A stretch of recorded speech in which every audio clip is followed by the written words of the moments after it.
Tu m'as sauvé, tu m'as sauvé, tu m'as sauvé, tu m'as sauvé, tu m'as sauvé, tu m'as sauvé, divinement, l'assurance, ton billet puissant, tu m'as sauvé.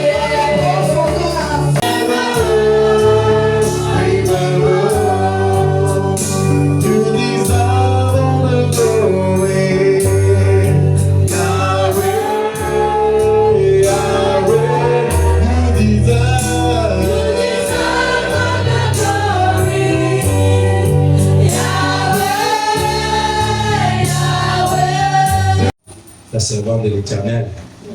Vous avez suivi tout à l'heure, je l'appelle la reine de ma cour. Celle qui a changé les battements de mon cœur ce jour-là. Alléluia. Celle que Dieu a choisie sur la terre pour me compléter. Je l'appelle ici la révérende pasteur Victoire. C'est une acclamation s'il vous plaît. Tu n'es pas ma présentation. Je ne suis pas nouveau.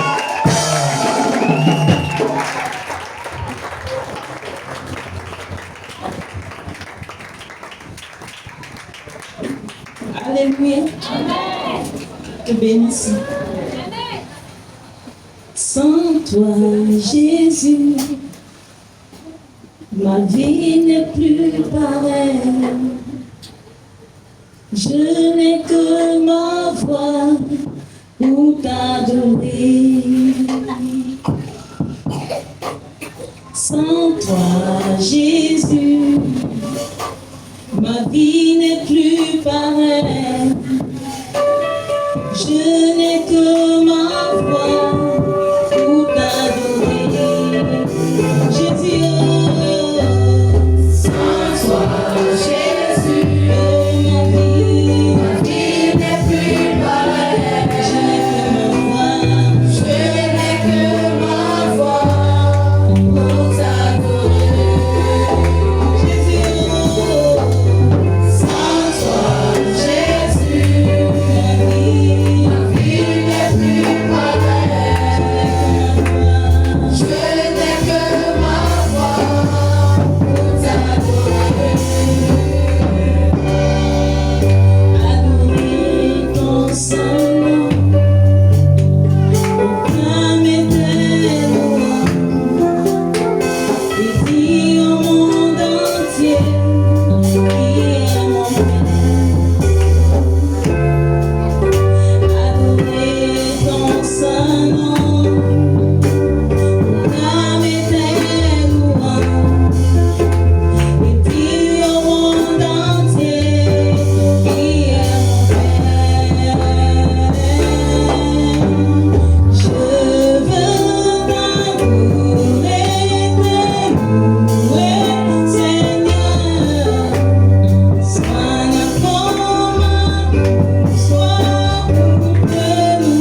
te dit merci pour tout ce que tu fais.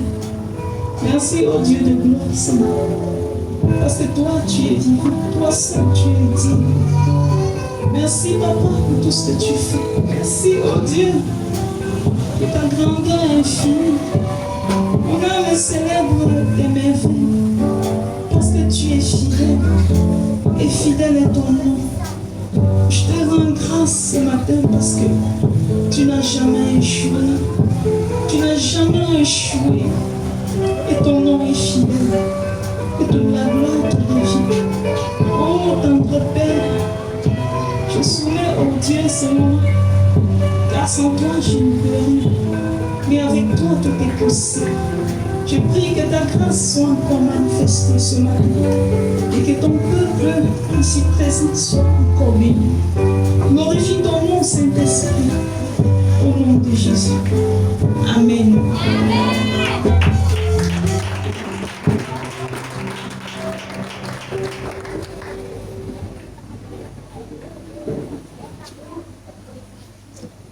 Alléluia. Bonjour encore. Soyez richement bénis. Je suis particulièrement très émue ce matin pour les merveilles de l'Éternel. Je rends grâce à Dieu parce que tout ce qu'il permet est bon. Amen. Et je sais que toi qui as laissé ta maison pour te rendre dans la maison de l'Éternel, tu ne seras pas déçu. Toi qui es venu certainement chargé ou encore fatigué, le Seigneur fera quelque chose pour toi en ce moment. Alléluia. Je vais t'inviter juste à être focalisé. Dis à quelqu'un, ne sois pas distrait. Alléluia. Depuis quelques semaines, le Seigneur nous interpelle et il nous a donné un thème, l'impact du leadership.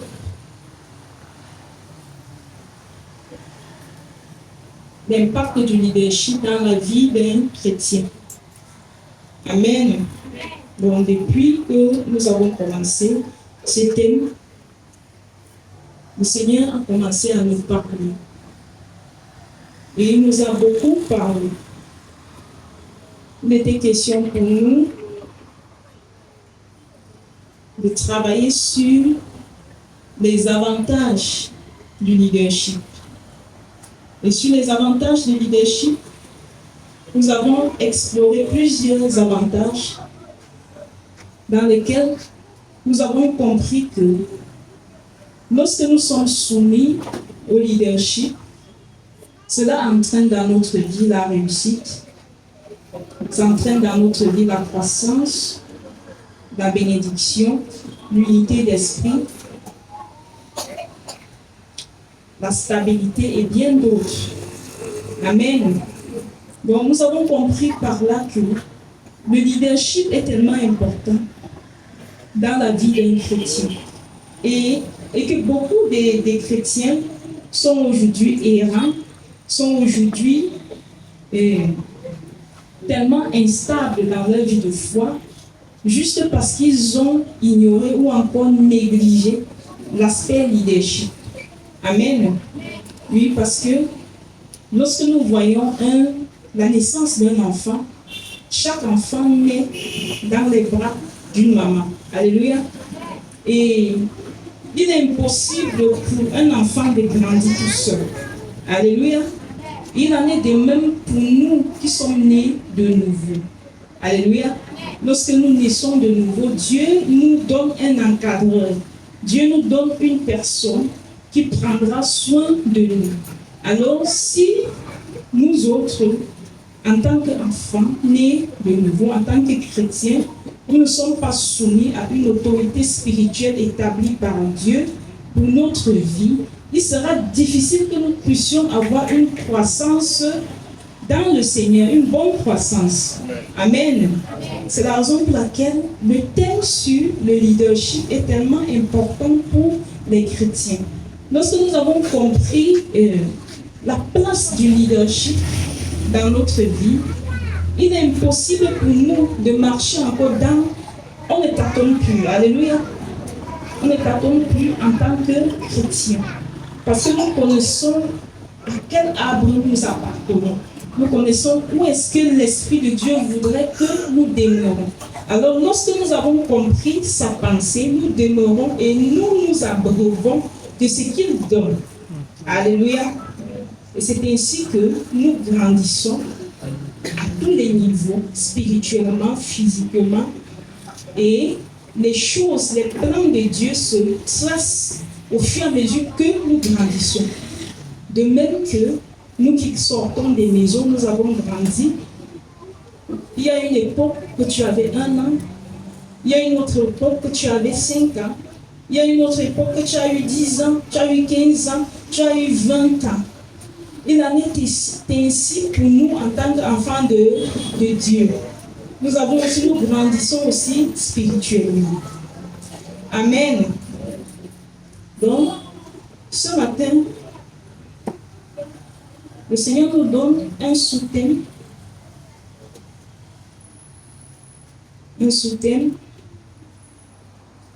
Les conséquences de l'insoumission. Je veux dire les conséquences de l'insoumission au leadership établi par Dieu. Dans le sous-thème, les conséquences de l'insoumission au leadership établi par Dieu. Amen. Les conséquences de l'insoumission au leadership établi par Dieu. Le Seigneur nous a parlé des avantages de la soumission. Maintenant, il nous parle des conséquences de l'insoumission. Alléluia. Il est important pour l'Église du Seigneur de comprendre ce qui arrive lorsque un chrétien décide de ne pas être soumis à un leadership. Qu'est-ce qui arrive dans sa vie en tant qu'un chrétien né de nouveau? Qu'est-ce qu'il devient? Alléluia. Et par là, nous allons comprendre que beaucoup de choses qui arrivent parfois dans la vie de certains enfants de Dieu dans la foi n'est pas toujours parce qu'il est attaché au village. Alléluia. N'est pas toujours parce que la coutume est trop forte et que la main de l'Éternel n'arrive pas à briser les liens. Alléluia. Mais nous allons comprendre que lorsque nous sommes ancrés en Christ, lorsque nous sommes enracinés en Christ, il y a certaines choses que si nous ne mettons pas les principes de l'Éternel en marche, il y aura certaines malédictions que nous allons vivre dans le Seigneur. Alléluia. Alors, ces malédictions-là ne seront plus des malédictions des hommes, mais ça sera la malédiction de Dieu sur nous. Alléluia. Ça sera une expression de la colère du Seigneur dans notre vie. Alors, beaucoup de chrétiens ne comprennent pas ce qui ne va pas dans leur vie, juste parce qu'ils sont sous la colère de Dieu. Mais ils sont sous une colère qu'ils ignorent. Amen. Et l'ignorance, vraiment, c'est une très mauvaise chose. Et le Seigneur le dit, mon peuple périsse faute de connaissance. L'ignorance tue. Et l'ignorance a amené plusieurs dans la tombe. Nous devons savoir, Église de Dieu, que si Dieu donne de tels messages, c'est parce qu'il est sur le point de faire beaucoup de choses dans nos vies également. Alléluia. Et pour que Dieu puisse faire les choses, il faut que son Église soit en ordre. Il faut que son Église connaisse certain nombre de choses avant que lui il puisse relâcher certaines choses qui font partie de vos prières au quotidien. Amen.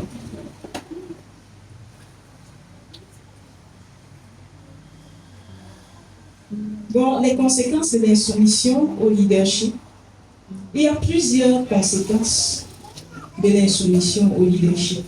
Il y a plusieurs choses qui peuvent arriver dans la vie d'un chrétien juste parce que il est insoumis au leadership. Donc, plusieurs chrétiens vivent cela sans le savoir, comme je le disais tantôt. Nous allons parler de la première conséquence. La première conséquence, ce sont les conséquences physiques. Les conséquences physiques et parfois même immédiates. Conséquences physiques et immédiates. Les conséquences physiques et immédiates. Lorsque nous relisons la Bible de la Genèse à l'Apocalypse, nous allons faire un recouvrement de plusieurs conséquences. Nous allons parler par exemple nous allons prendre le cas de Corée, de Dathan, Abiram et On. Le cas de Corée, Dathan, Abiram et On. Ce sont des personnes qui furent englouties par le feu. Je veux dire, qui furent englouties par la terre vivante. Alléluia. Ce sont des personnes que la terre s'est écartée et ils sont tombés dedans. Et la terre s'est refermée. Alors nous allons essayer de voir pourquoi est-ce que ces choses sont descendues dans leur vie et pourquoi est-ce qu'ils ont vécu cela. Donc, sans toutefois tarder, nous allons ouvrir nos Bibles dans Nombre 16, versets 1 à 4. Ici, il s'agit du peuple d'Israël. On parle de Corée, Dathan, Abiram, On, qui se sont révoltés. Ici, ces passages nous montrent les raisons de leur révolte, clairement.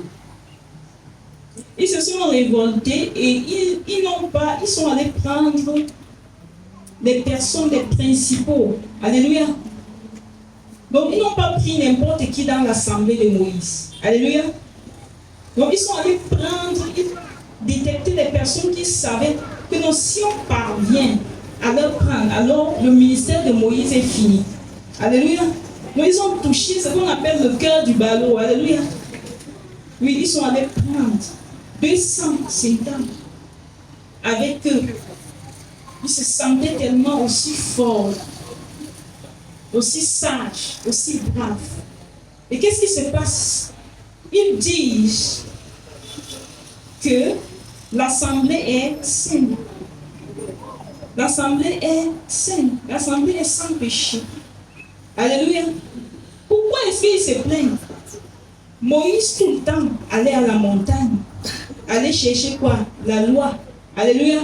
Allait chercher la pensée de Dieu pour cette assemblée. Il venait proclamer, il venait leur donner. Alléluia.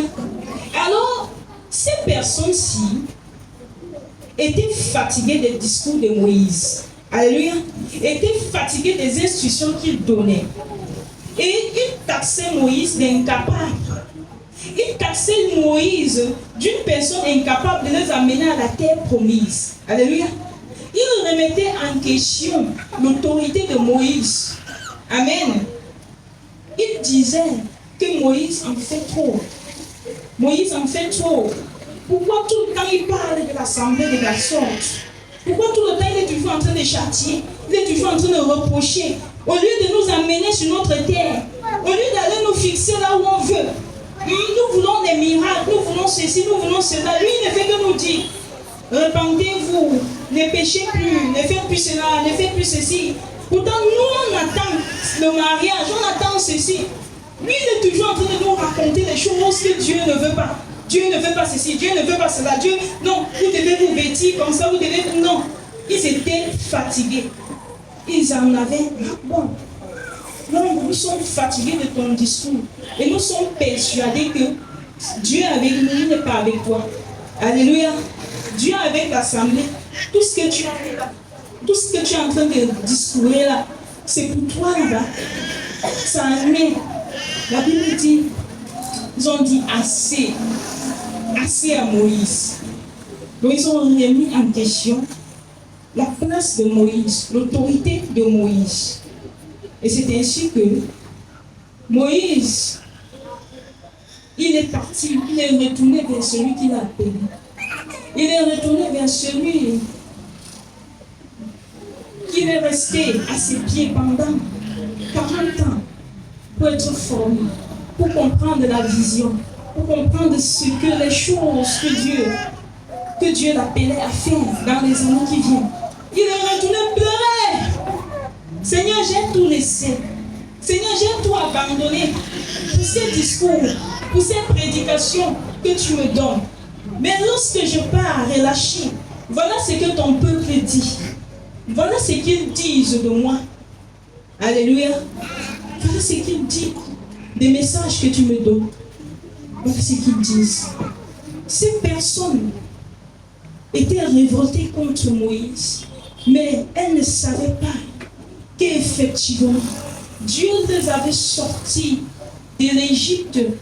Il a opéré des miracles pour qu'ils traversent la mer Rouge. Ce n'était pas pour qu'ils viennent caler au désert. Alléluia. Bien-aimé, j'aimerais te dire que le plan de Dieu n'est pas que tu cales au désert. Alléluia. Est-ce que quelqu'un comprend? Le plan de Dieu n'est pas que tu cales au désert. Alléluia. Mais pour que tu entres dans la terre promise, cela dépend de toi. Alléluia. Et je te dirais même bien que même lorsque tu entreras dans la terre promise, cela dépendra de toi pour garder. Est-ce que quelqu'un comprend? Dieu a sa part, mais nous autres, nous avons aussi pour nous la nôtre. Il se plaignait. Pourtant, le discours de Moïse faisait partie de la terre promise. Alléluia. Dieu ne pouvait pas amener un peuple qui n'est pas stable, qui n'est pas affermi à Canaan. Est-ce que quelqu'un comprend?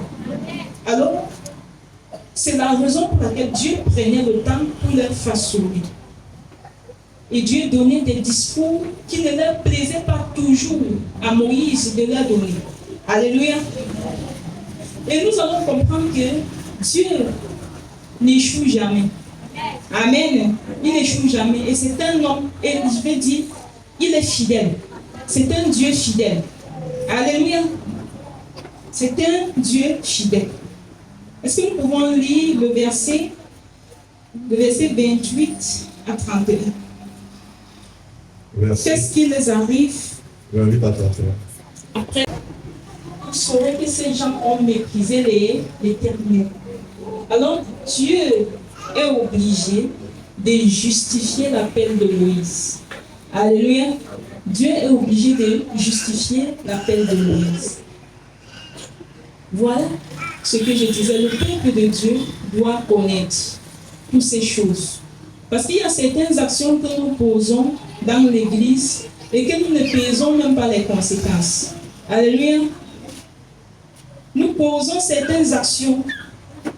Nous sortons de nos bouches certaines choses sans même mesurer l'ampleur de ce que nous sommes en train de dire, de ce que nous sommes en train de faire. Mais cependant, ces choses-là nous rattrapent d'une manière ou d'une autre.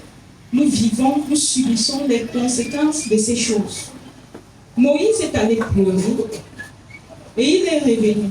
Il a dit, si lui véritablement, c'est une façon de dire, moi je suis un véritable homme de Dieu. Moi je ne me suis pas choisi. Ce que je vous donne, ce n'est pas moi, c'est Dieu qui m'inspire de vous le donner. Alors, si je suis véritablement cet homme de Dieu-là, que Dieu a choisi, que Dieu est resté, que Dieu a mis à l'écart pendant des années, jusqu'à ce qu'il m'envoie et qu'il me dit, proclame mon évangile. Alors vous verrez ce qui va arriver. Alléluia. Bien-aimé, j'aimerais dire à quelqu'un d'aimer la soumission. Alléluia. D'aimer la soumission au leadership. Si Dieu t'a donné un leadership, si Dieu t'a dit c'est lui, soumets-toi. Alléluia. Si Dieu t'a dit c'est ton église, c'est ton ministère, soumets-toi au leader qu'il t'a donné. Alléluia. Parce que celui qui se soumet attire à lui la bénédiction, attire à lui la faveur de Dieu. Mais celui qui est insoumis attire à lui le malheur. Est-ce que quelqu'un comprend? il attire sur lui le malheur. Et vous allez voir, c'est ce malheur qui a poursuivi ces 4 personnes et toutes les personnes qui les ont suivies. Ils ne sont pas entrés dans la terre seule. Est-ce qu'on peut continuer la lecture? Comme il achevait de prononcer toutes ces paroles, la terre qui était sur eux se fendit. La terre ouvrit sa bouche et les engloutit, eux et leurs maisons, avec tous les gens de Corée et tous leurs biens. Ils descendirent vivants dans le séjour des morts, eux et tout ce qui leur appartenait. La terre les recouvrit et ils disparurent au milieu de l'assemblée. Est-ce qu'on peut acclamer le Seigneur?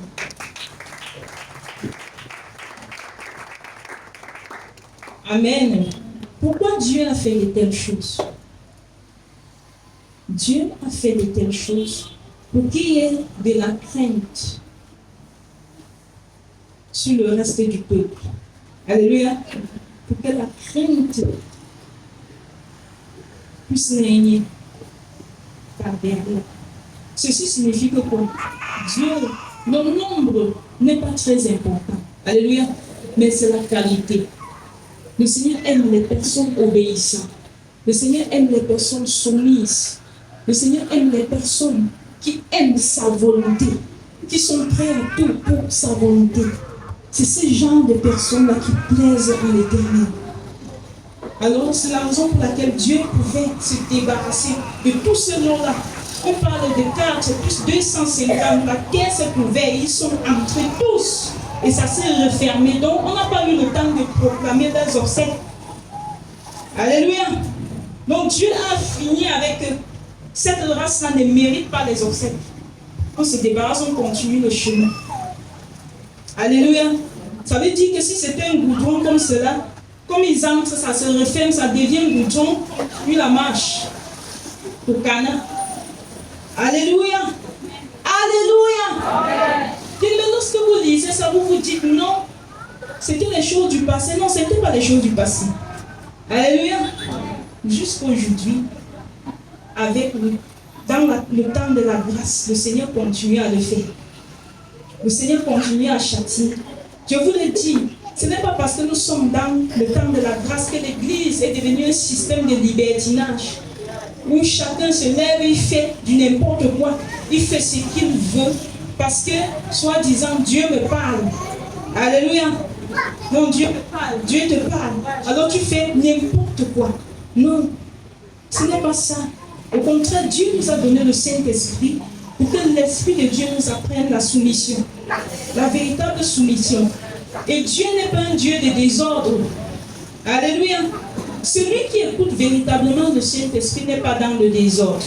Il n'est pas dans la rébellion, mais il est dans la parole de Dieu.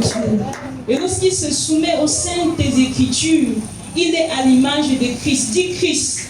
Parce que quelqu'un peut dire Christ. La rébellion n'est point en lui.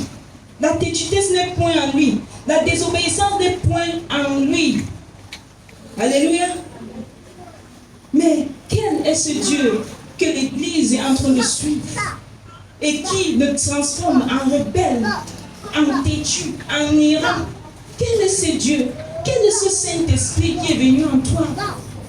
Et que depuis que tu le suis, tu deviens de plus en plus mal, de plus en plus mauvais. Quel est ce Saint-Esprit qui ne t'apprend pas les saintes Écritures? Quel est ce Saint-Esprit que nous avons reçu et qui ne nous amène pas dans la droiture, qui nous amène dans la rébellion, qui nous amène dans la têtutesse, dans les révoltes? Et c'est ainsi qu'aujourd'hui l'Église de Dieu ne pèse plus. L'Église de Dieu est comme un sujet de moquerie, où chacun vient faire n'importe quoi et ce qu'il veut. À l'époque, si tu te présentais, je suis homme de Dieu, on tremblait. Aujourd'hui, quand tu dis tu es homme de Dieu, on s'en fout de toi. Alléluia. On s'en fout de toi. Tu dis que tu es chrétien, on s'en fout de toi. Et puis quoi? Tu ne voles pas, tu ne mens pas, tu ne détournes pas. Il y a quoi que tu ne fais pas? En dehors de tes lèvres qui proclament je suis et je suis. Et quoi encore? Alléluia. C'est ce que l'Église de Dieu est devenue. Pourquoi? Tout commence ici. lorsqu'on devient infidèle au leadership, lorsqu'on commence à s'en foutre de ce qui sort, de ce qui descend de son assemblée, la rébellion entre et on commence à se diriger seul. On ne comprend pas les saintes écritures, mais on veut les développer. Et chacun tire à sa manière, chacun tire à sa façon. On a abandonné son guide, on a abandonné son berger. Et c'est comme ça, chacun fait à sa façon. Et les païens sont nos spectateurs pour voir à quel point l'Église est détruite. Alléluia. Bien-aimé, c'est une interpellation. Mais le Seigneur demande à son Église de revenir très vite. Tu ne peux pas t'en sortir sans te soumettre à Dieu. Alléluia. Tu ne peux pas t'en sortir sans te soumettre à la volonté de Dieu. Tu ne peux pas. Ces personnes ont péri. Elles ne sont pas, je veux dire, les seules personnes qui ont péri. Beaucoup qui ont entrepris cette voie ont trouvé le malheur sur leur chemin. Nous avons le cas de Nadab, Abihu. Nous avons le cas de Nadab et Abihu. Vous allez chercher dans Lévitique 10, verset 1 à 2. Lévitique 10, verset 1 à 2. Ici, ils ont été consumés. Ils ont été consumés par le feu divin. Parce qu'ils sont entrés sans être ordonnés dans un lieu sacré pour offrir quelque chose à l'Éternel. Ils sont allés offrir à l'Éternel un brasier. Et alors le feu, le véritable feu, est sorti et les a brûlés. Ceci signifie quoi? Nous, en tant qu'enfants de Dieu, nous devons respecter les choses sacrées. Alléluia. Nous devons respecter l'autel de Dieu. Nous devons respecter les choses qu'il a mis à part. Alléluia. Ici, c'était des sacrificateurs. Mais ils avaient un sacrificateur au-dessus. Alléluia. Ils devaient se soumettre à ce sacrificateur pour rendre ministère. Alléluia. Mais ils se sont dit, nous aussi, on va y aller. Alors ils sont allés chercher un feu étranger. Alléluia. La colère de Dieu est descendue sur eux. Ils ont été brûlés. Ils ont été consumés. Bien aimé, ici, ça s'adresse aux personnes qui sont souvent des collaborateurs dans les églises. Faites attention au leader principal. Alléluia. Faites attention au leader principal. Parce que Dieu est un Dieu d'ordre. Alléluia. Et Dieu est celui qui juge ses serviteurs. Amen. Si une chose te dérange, retourne vers l'Éternel. Alléluia. Mais ne prends pas des décisions qui vont te coûter. Alléluia. Ne prenez pas des décisions qui vont vous coûter. Il y en a plusieurs cas. Nous avons par exemple un autre cas. Le cas de Myriam et Aaron. Nous allons lire cela dans Nombre 12, versets 1 à 10. Nous n'allons pas faire des lectures parce que c'est très long pour gagner en temps. Plusieurs connaissent l'histoire de Myriam. Voici une chose, voici un passage qui résume en quelque sorte ce que disait Myriam. Au verset 2. L'Éternel a-t-il parlé seulement par Moïse? L'Éternel a-t-il parlé seulement par Moïse? N'a-t-il pas parlé aussi par nous? Alléluia.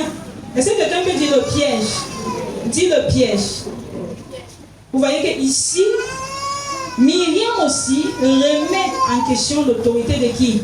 De Moïse. Pourquoi? Je suis sa grande sœur. Nous sommes nés d'une même famille. Nous avons évolué ensemble. Mais je connais. Est-ce que c'est pas moi? Est-ce qu'il n'a pas été tiré des eaux? Je n'ai pas eu un appui. est-ce que. Mais il se prend trop la tête.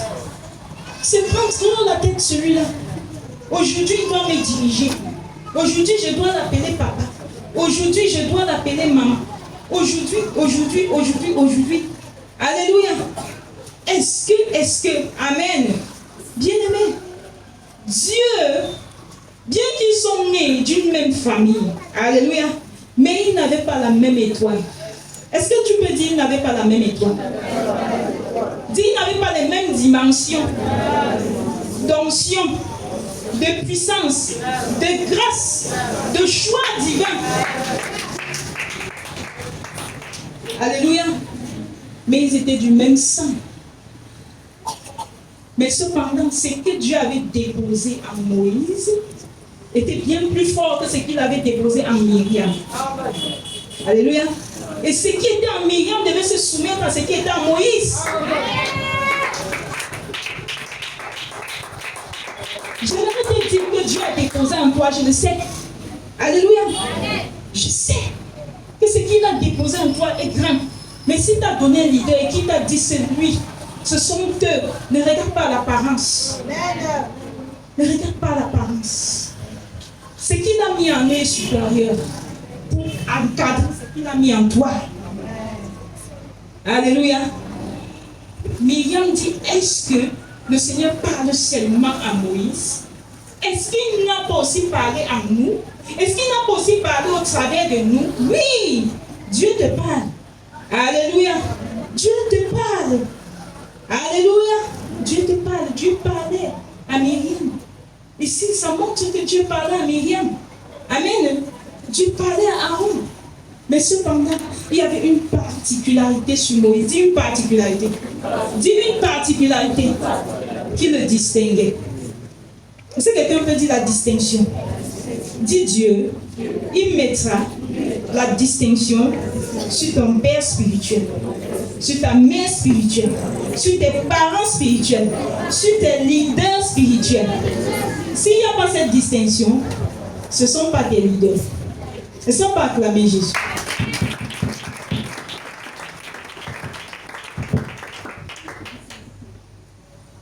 Alléluia. J'ai aimé plusieurs dans leur marche de la foi ont commencé dans l'humilité, mais au fur et à mesure que les dons ont commencé à s'exprimer, ils ont commencé à entendre de Dieu, ils ont commencé à gêner, ils ont commencé à servir, ils ont commencé un peu à toucher petit le micro. La rébellion a commencé dans les cœurs. Ils ont commencé à dire, mais Dieu me parle aussi. Je connais aussi faire comme ça. J'ai aussi tel témoignage. J'ai aussi telle chose. Les gens me respectent pour ce que je fais pour eux. Alléluia. Et progressivement, c'est comme ça qu'ils ont commencé à être insolents envers le leadership. À être insolents.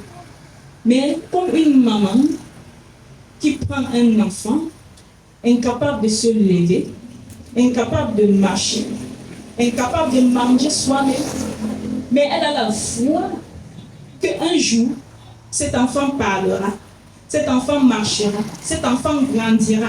Alléluia. Amen. Elle ne se décourage pas. Alors, et même pour le leadership spirituel. Alléluia. Amen. Chaque jour, vos leaders prient, vos leaders jeûnent, vos leaders sont au trône de l'Éternel. Seigneur, Seigneur, Seigneur, Seigneur, Seigneur, Seigneur, Seigneur, Seigneur. Et alors, qu'est-ce qui se passe? Quand l'enfant commence à parler, commence à balayer, commence à faire ci, commence à faire cela, l'enfant se lève et trouve qu'il est déjà mieux que le leader. Alléluia. L'enfant trouve que non, il est déjà meilleur que la mère, que le père. Il ne peut plus écouter le père. Il ne peut plus écouter la mère. Bien, mais j'aimerais te dire, peu importe le niveau que tu te lèves et le niveau de gloire dans lequel le Seigneur t'emmène. Alléluia. Dis un père reste un père. Dis une mère reste une mère. Est-ce que quelqu'un comprend? Amen. Enfant de ton enfant, il grandit, Toi, tu n'as pas été milliardaire. Il part, il devient milliardaire. Tu restes sa mère. Est-ce que quelqu'un comprend ça? Il part, il devient millionnaire. Toi, tu n'as pas touché au million. Tu restes sa mère. Et cet enfant te doit quoi? Te doit quoi? Alléluia. Est-ce qu'on peut acclamer Jésus?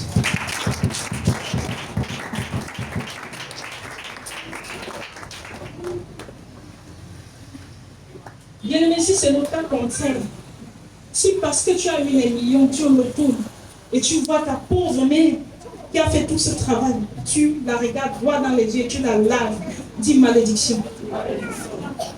Dis malédiction. Je vous le dis en vérité, un tel enfant ne peut pas vivre longtemps. Même si ça ne sera pas une vie. Alléluia. Ça ne sera pas une vie, ça sera tout sauf une vie. Ça sera tout sauf une vie. Je me souviens à l'époque, mon père nous donnait cette histoire d'un monsieur qui s'est levé un matin et il avait eu des tiraillements avec son père et il a tabassé correctement son père à la maison. Il s'est levé, il s'en va. Il quitte la maison, il part. Il veut voler le premier son, il s'est fait écraser. Alléluia. Est-ce que quelqu'un peut dire direct? Le Seigneur n'a pas pardonné, il n'a même pas accepté que non. C'est comme la terre qui s'est ouverte, le feu. Alléluia. Directement, il est parti. Directement, il est parti. Bien-aimé, ce message est très pertinent et très profond. La main de l'Éternel n'est pas pour nous visiter, mais ce sont nos péchés, ce sont nos iniquités, ce sont nos mauvais pensées qui éloignent l'Éternel de nous. Alléluia. Ce sont ces choses, cet orgueil que nous avons, cet orgueil démesuré que nous avons. Ce sont ces pratiques odieuses que nous avons. Ce sont ces choses-là qui éloignent, qui écartent l'Éternel de nous, de notre chemin. Ces choses que nous ne voulons pas laisser, ces choses que nous ne voulons pas abandonner, ce sont ces choses-là qui écartent l'Éternel de nous. Bien-aimés, à cause de ces murmures, de cette insoumission que Myriam manifestait contre la personne de Moïse, elle a été frappée. Elle n'est pas sortie de là étant bénie. Elle a été atteinte de lèpre. Une lèpre blanche. Une lèpre dans une autre dimension. Et je veux le dire, que c'est grâce au toucher de Moïse qu'elle a été sauvée. Qu'elle a été guérie. Alléluia. Dieu fera les choses pour te faire comprendre qu'il a élevé quelqu'un. Est-ce que quelqu'un comprend? Il a élevé quelqu'un. Il a élevé quelqu'un. Et tu ne peux pas blaguer avec cette personne. Alléluia. C'est un trésor pour toi. Lorsque tu connais la valeur de la personne, tu vas t'abaisser. Alléluia. Il y aura des gestes que tu ne feras plus. Il y aura des choses que tu ne feras plus lorsque tu as compris la valeur de cette personne. Alléluia. Cette personne peut être très humble. Alléluia. Mais il ne faut pas te fier. Amen. Il ne faut pas que tu te trouves à cause de son humilité. Parce qu'il y a des leaders tellement humbles, si bien que tu commences à jouer le ballon avec lui. Alléluia. Non. Il y a des leaders tellement... Je prends l'exemple de David. David, c'était quelqu'un de grand, tellement amour. Alléluia. Son amour était tellement grand, si bien qu'il n'aimait pas lui châtier. Alléluia. Est-ce que c'est parce qu'il n'aimait pas châtier? Et vous allez voir Absalom, qui s'est rendu compte que son père était lent, a agi, a puni, a fait des choses. Alors Absalom s'est dit non, moi, je peux mieux gouverner ce royaume. Alléluia. Non, mon père, il est là pour laisser les choses aller. Non, moi, je peux mieux faire. Moi, je suis la personne indiquée. Mais le Seigneur appelle David l'homme selon son cœur. Alléluia. L'homme selon son cœur. Mais quelle est la finalité d'Absalom? Il a fini. Ses cheveux ont été attachés à l'autre et c'est là-bas qu'il a été tué. Amen. Il était en poursuite contre son propre père. Mais regardez, David, il a quitté la ville, il ne veut pas faire la guerre là où il a bâti. Il s'est éloigné. Son propre fils s'est lancé derrière lui pour la battre et prendre le trône. Regardez où la rébellion peut amener quelqu'un. Regardez où, jusqu'où l'insoumission peut amener une personne.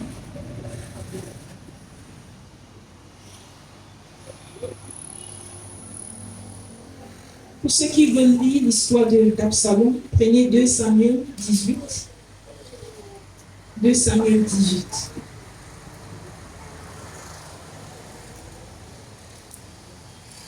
La désobéissance, l'insoumission ne nous a jamais rien donné de bon. Au contraire, ça nous fait souffrir. Il y a des prières que tu es toujours en train de faire. Il y a des jeûnes que tu es toujours en train de faire. Tu as déjà séché, tu as déjà maigri. Que si tu étais soumise, tu ne seras plus là. Et tu seras déjà très loin depuis.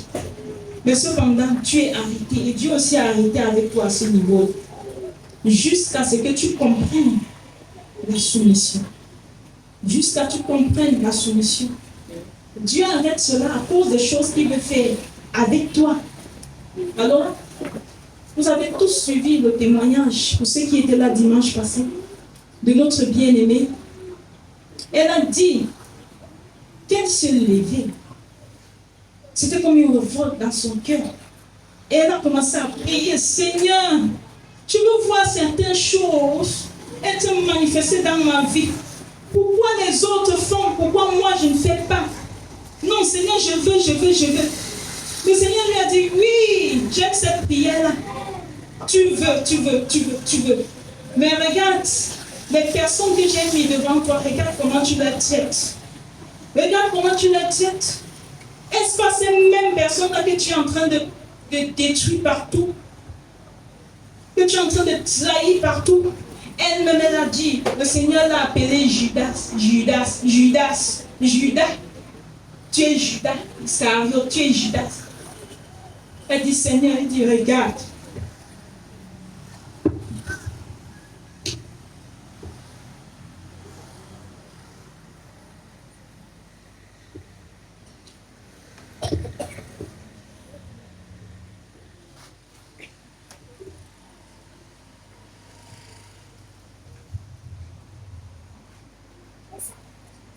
Il a dit, regarde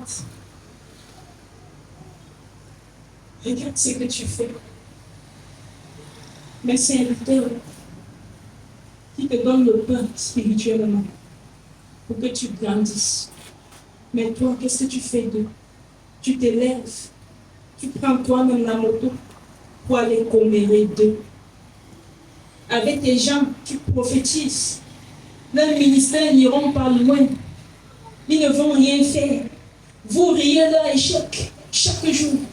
Et tu veux que ma grâce qui est sur eux descende sur toi pour que ce que j'ai dit de toi, ça puisse voir le jour. Tu ferais ça comment? C'est pas possible. Ce que tu me demandes, c'est un crime. Ce que tu me demandes, c'est impossible. Regarde ton cœur. Le Seigneur a fait voir le scapulaire spirituel. Elle a regardé son cœur.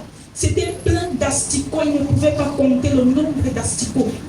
Les asticots représentaient chaque souillure qui est au-dedans d'elle.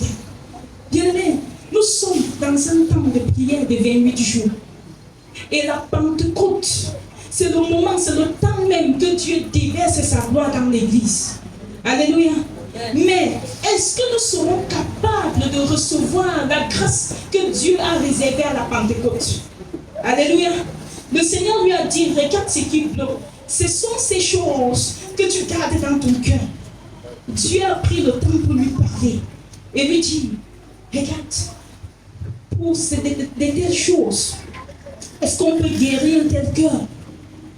Est-ce qu'on peut guérir un tel cœur avec ces pourritures là-dedans comme ça? Elle a dit non. Il dit non, il faut d'abord nettoyer ça. Il Il faut nettoyer ce cœur-là. Parce que ce cœur-là est pourri. C'est pour ça, dans cette première partie du programme, Dieu veut que nos cœurs soient nettoyés. Alléluia. Parce que les choses que nous avons accumulées sont semblables aux asticots. C'est comme de la pourriture. Les choses que nous avons gardées. Alors Dieu nous interpelle à nettoyer. À nettoyer nos cœurs. À purifier nos cœurs.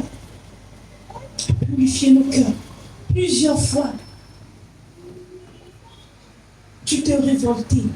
D'une manière ou d'une autre, tu as remis en cause beaucoup de choses. Tu as tiré un, deux, tu t'es mis à parler des choses bizarres. Tu as parlé parfois jusqu'à tu sens comme l'Esprit de Dieu est attristé.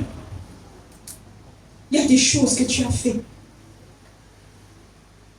Et le Seigneur lui dit, maintenant, qu'est-ce que toi tu fais de ce qu'on te donne? Elle a dit d'elle-même, les enseignements, je n'y étais pas. J'étais présent de corps et absent d'esprit. Parce que elle dit, lorsqu'elle dit ceci, quand j'ai commencé, quand je suis retournée dans mon cahier et que j'ai commencé à lire dès le départ, j'ai eu l'impression que je n'avais jamais été dans la salle lorsqu'on faisait les enseignements. Alléluia. Ceci montre qu'elle n'y était pas. Amen. Elle était totalement absente. Le Seigneur ne s'est pas arrêté là, il lui dit, et les prédications, qu'est-ce que tu fais de ça? Elle n'y était pas aussi. Le Seigneur dit, applique-toi maintenant. Ce sont ces enseignements-là qui vont travailler en toi.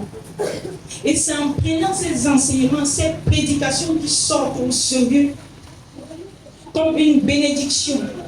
C'est en prenant cela très au sérieux avec semblant que tu verras alors tout ce que je t'ai dit être manifesté dans ta vie.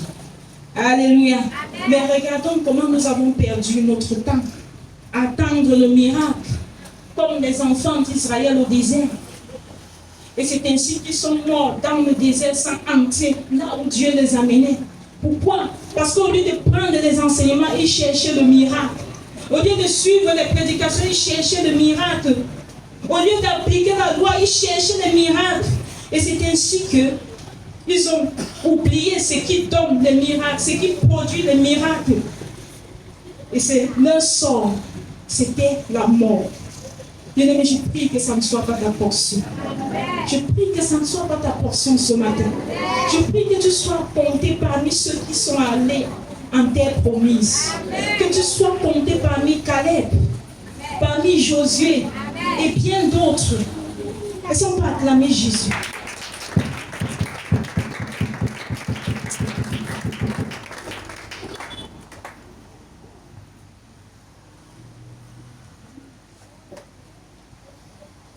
Le Seigneur nous amène quelque part. Il nous amène quelque part. Nous avons le cas d'Ananias et Saphira. Celui qui veut lire prendra acte 5. Tu pourras le lire à la maison. Ce sont des personnes qui sont venues mentir à l'homme de Dieu. Ils sont venus mentir. Pourtant, ils n'avaient pas besoin. Il y a des choses que tu n'as pas besoin de faire. Le Seigneur ne nous force sur rien. Alléluia. Le Seigneur ne nous force en rien. Et alors, si tu vois que tu ne peux pas faire quelque chose, ne cours pas pour dire que je le ferai. Alléluia. Ils se sont précipités pour prendre des engagements qu'ils ne pouvaient pas. Il y a des personnes qui mentent même pour rien.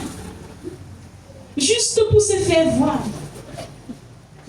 Comme vous voyez là dans cette église, chaque semaine, je mets 20 000 à l'hôtel. Quand il cause avec ses frères, chaque dimanche, j'ai pris mon engagement de 10 000. Et chaque semaine, je dépose. Juste pour qu'on imagine, on dit, il dépose 40 000. Il aime le Seigneur. Donc j'ai pris. Pourtant, il n'a rien pris. Et pourtant, il ne fait rien. Il y a eu dans les ministères où on est venu prendre les papiers dans le panier d'offrande. Alléluia. Où on a pris des papiers dans le panier d'offrande. C'est une insulte, c'est une abomination, c'est un péché grave qui peut coûter la vie d'une personne. Mais que l'Église ignore. Ici, Ananias, Saphira, c'est le temps de la grâce. C'est le temps où l'Esprit entre et habite dans tout ce qui le désire. C'est notre temps. D'abord, vous pouviez dire non, c'était l'Ancien Testament, maintenant c'est le Nouveau Testament. Bien-aimé, le Seigneur a frappé sur le champ.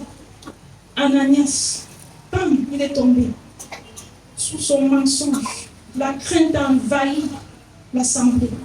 Il ne s'est pas arrêté. Son épouse est venue, même mensonge, comme ils se sont associés, disons la même chose à l'homme de Dieu. Sur le champ, il est aussi tombé, bam.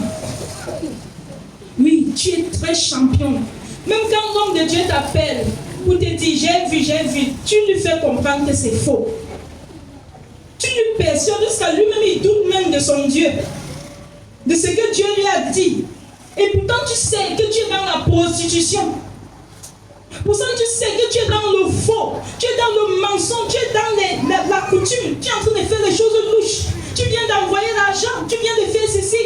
Toi-même tu sais que tu es à l'hôtel. Mais quand tu appelles pour te réprimander, j'ai vu, tu regardes droit l'homme de Dieu et tu lui fais comprendre que ce n'est pas ça. Malheur à toi. Alléluia.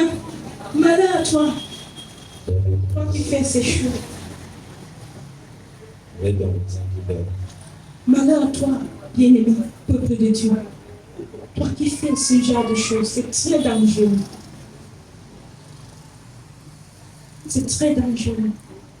Sois capable de t'humilier. Sois capable de t'humilier. Devant l'insigne de l'Éternel, sois capable de dire, de reconnaître que je me retrouve. Je suis là-bas. Tu es devenu champion de justificatif. Toujours en train de te justifier. On ne te parle pas. À peine on a commencé, c'est toi qui t'es mis. Comment on a ouvert la bouche pour te persuader? Non. Toi, tu finis. Toi, tu connais mieux même l'histoire. Donc, on t'avait seulement branché. Alléluia. Nous devons sortir de ce genre de choses. Ça ne nous aide pas.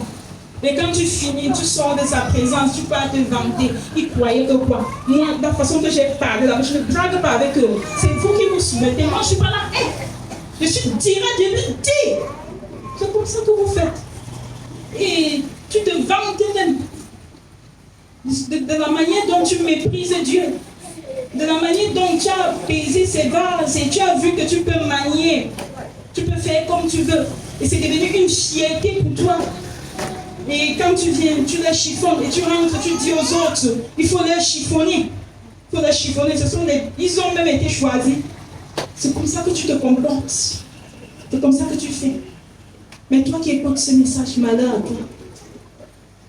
Malheur à toi. Est-ce que tu vas accepter enlever les asticots dans ton cœur? Enlever la sorcellerie dans ton cœur, la méchanceté dans ton cœur, l'orgueil. Est-ce que tu vas accepter enlever ces choses? Bien-aimés, nous avons éprouvé. Et Dieu n'envoie jamais le message dans ce ministère pour rien. Alléluia. Jamais, jamais. Même quand bien même, mon époux et moi nous semblons, et nous dit, je vous le dis, faites ce que je vous ai dit.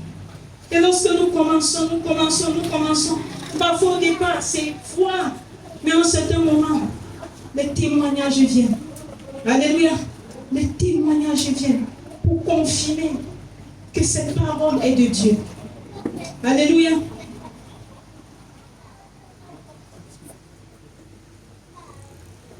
Il y a beaucoup de cas dont je ne peux pas tout aborder. Nous avons aussi le cas d'Elimas, le magicien, qui est devenu aveugle face aux paroles de Paul. Qu'est-ce qui s'est passé au camp d'Elimas? Pour ceux qui veulent lire cela, vous allez prendre Acte 13, Acte 13, versets 6 à 12. Ce qui s'était passé, c'est que Paul et Barnabas étaient en train d'évangéliser le proconsul. Ils étaient en train de l'amener dans la foi. Et alors, Élymas s'est levé comme un facteur d'opposition à l'évangile que Paul était en train de transmettre au proconsul. Il était en train de détruire cela, de diluer cela. Alors, au fur et à mesure que Paul travaillait, il se rendait compte que ça ne donne pas. Ça ne donne pas. Mais qu'est-ce qui ne va pas? Je ne fais que travailler, mais je vois que ça ne donne pas. Bien, mais fais attention. Lorsque tu es à l'origine du fait que cette parole ne descende pas dans la vie de ton frère, de ta soeur, fais attention. Fais très attention. Quand l'apôtre Paul s'est rendu compte que c'était Élymas, il a déclaré les paroles sur lui, sous l'autorité, sur le manteau apostolique que Dieu lui a donné. Alléluia. Il est devenu aveugle. Mais faites attention. Vous blaguez avec le feu. Allez blaguer avec les choses passagères, mais ne blaguez pas avec les choses impérissables. Alléluia. Ne blaguez pas avec les choses sacrées.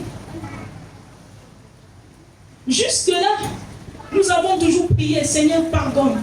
Seigneur, pardonne. Seigneur, pardonne. Mais nous pouvons aussi prier comme Moïse.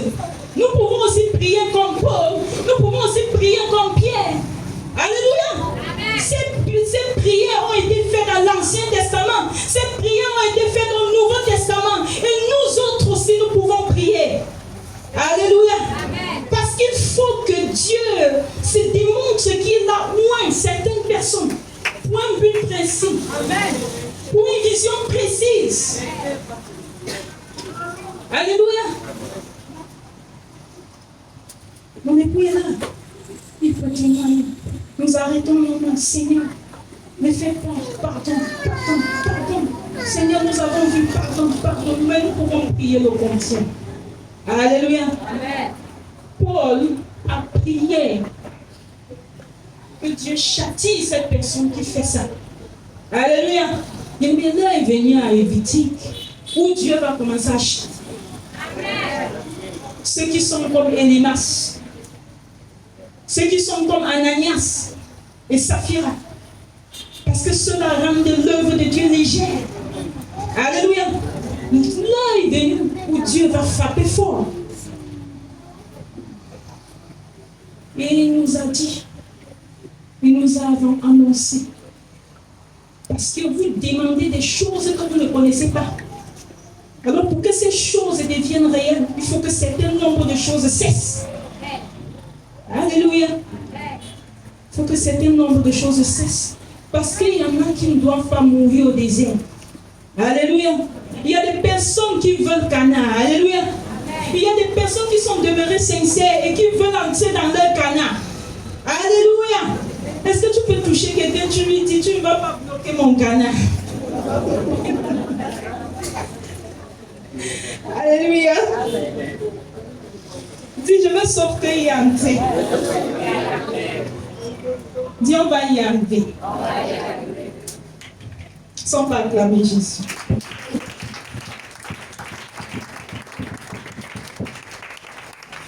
Est-ce qu'on peut lire Matthieu 18, verset 6?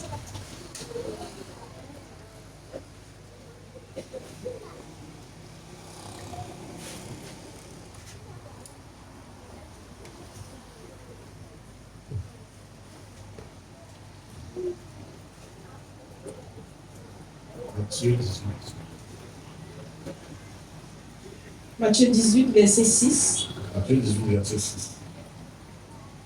Mais si quelqu'un scandalisait un de ces petits qui croient en moi, il vaudrait mieux pour lui qu'on suspendît à son cou une meule de boulet et qu'on le jetât au fond de la mer. Amen. Alléluia. Il y a une personne qui se comporte comme Élymas, le magicien. Le Seigneur dit que pour cette personne-là, mieux pour lui là, qu'on attache une meule on attache la meule, une pierre, on le jette au fond de la mer. Donc de telle sorte que quand il meurt, son cadavre ne remonte pas. Alléluia. Les bêtes là, les gros poissons de déchets, une fois en bas, on ne veut plus voir son cadavre à la surface. Est-ce que quelqu'un comprend ça? Est-ce que quelqu'un peut comprendre le degré de colère de l'Éternel? Est-ce que quelqu'un peut comprendre les choses qu'il fait? Et qu'il croit qu'il est tellement chaud. Dieu est tellement avec lui. Il croit que c'est un petit péché. Mais pourtant, la colère de Dieu est sur lui depuis. Est-ce que tu peux comprendre les choses que tu as faites? Ou les choses que tu es en train de faire? Est-ce que tu peux comprendre le salaire de ça? La punition de ça? Quand on attache la pierre sur toi, on te jette. Donc tu n'existes même plus pour Dieu. Pour Dieu, tu es déjà mort, tu es déjà enterré. Regardons les choses que nous faisons à cause de l'insoumission. Regardons les choses. Les risques sur lesquels on se place, on se tient. Et nous sommes là, on pleure, on pleure, on pleure. Oh, Seigneur n'a pas fait ci, oh, Seigneur n'a pas fait cela, Seigneur n'a pas... Non. Regardez. Autant de choses. Ceci, c'était pour les conséquences physiques et immédiates. Il y en a beaucoup, je ne peux pas tout prendre. Il y en a tellement dans la vie, beaucoup de cas. Nous avons également comme deuxième conséquence, nous allons parler du rejet spirituel. Le rejet spirituel ou divin. Le rejet spirituel ou divin.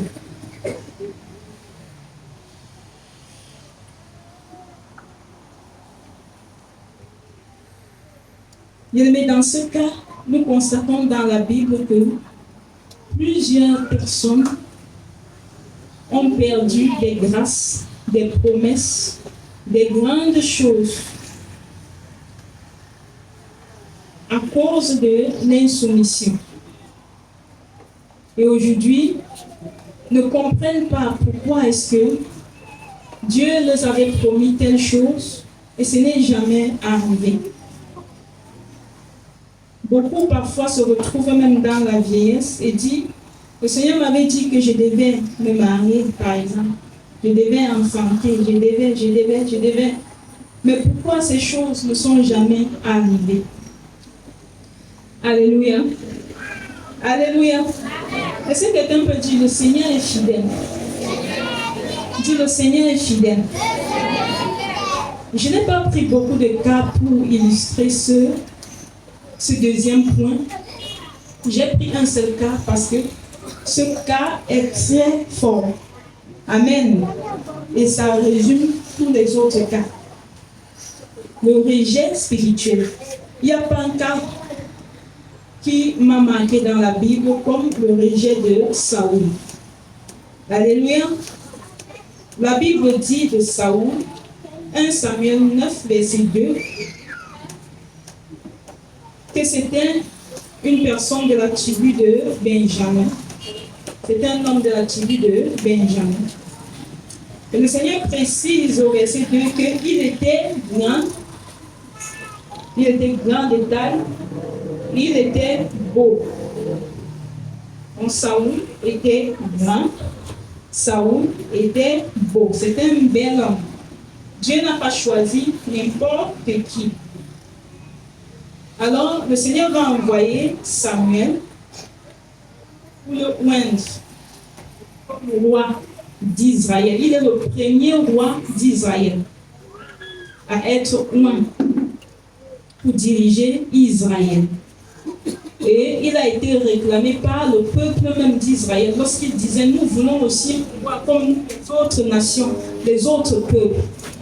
Alors le Seigneur a décidé d'exaucer la prière du peuple malgré lui. Mais il l'a fait. Alors il se choisit quelqu'un qui devait gérer cette position, cette place. Et pour cela, pour établir cette personne, il a choisi son serviteur Samuel. Est-ce que quelqu'un me dit Samuel?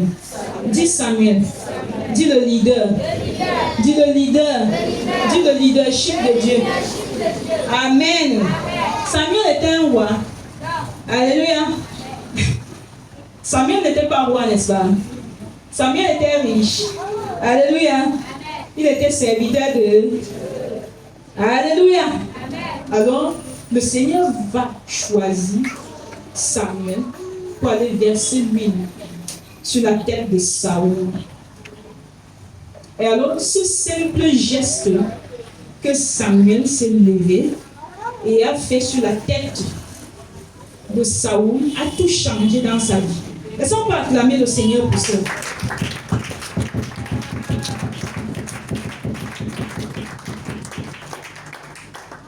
Cela a tout changé dans la vie de Saoul. Alors sa vie qui n'arrivait pas à fleurir a commencé à fleurir. Alléluia. J'aimerais te dire qu'aujourd'hui tu te vantes. Aujourd'hui tu te sens. Aujourd'hui on ne respire plus. Mais sache que l'huile a coulé sur toi. Alléluia. Sache que c'est une grâce qui coule sur toi. Amen. C'est une grâce. Hier on ne t'entendait pas, on t'entend parce qu'une grâce coule sur toi. Alléluia. Hier on ne te connaissait pas, on te connaît maintenant parce qu'une grâce est tombée sur toi. Et alors, Saoul qu'on ne connaissait pas, qui venait de la tribu de Benjamin, la dernière tribu d'Israël. Alors Saoul sort, il devient valorisé. Tout le monde se soumet, tout le monde s'abaisse, tout le monde l'appelle sa majesté. On ne le regarde plus dans les yeux, on lui donne tous les honneurs. Et Samuel prophétise, tu verras les signes, les signes, les signes. Et ceci attesteront que le Seigneur t'a choisi et que tu es véritablement le roi. Amen. Et toutes les marches, il a vécu ces signes. Quand nous lisons 1 Samuel 10, verset 1 à 7, 1 Samuel 10, verset 1 à 7, nous allons comprendre que Samuel a vécu toutes ces choses jusqu'à ce qu'il monte au trône, il commence son travail. Et lorsque nous regardons les débuts de Samuel, 1 Samuel 11, verset 12, 1 Samuel 11, verset 12. Est-ce qu'on peut lire cela? 1 Samuel 11, verset 12, rapidement, lisons. 1 Samuel 11, verset 12. Le peuple dit à Samuel, qui est-ce qui disait, Saül régnera sur nous, livrez ces gens, et nous les ferons mourir.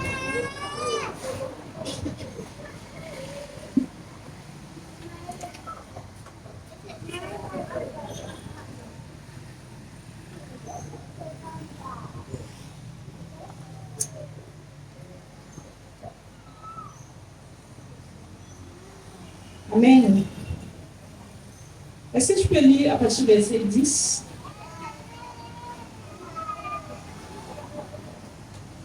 Samuel 11 à partir du verset 10. Et qui dit aux Ammonites, demain nous nous rendrons à vous, et vous nous traiterez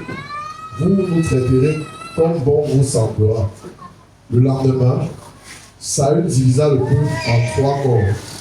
Il pénétrait dans le camp des Ammonites à la veille du matin, et il les battit jusqu'à la chaleur du jour. Ceux qui échappèrent furent dispersés, et il n'en resta pas 2 ensemble. Le peuple dit à Samuel, qui est-ce qui disait, Saül régnera-t-il sur nous, livrez ces gens, et nous les ferons mourir. Amen. Est-ce qu'on peut acclamer le Seigneur?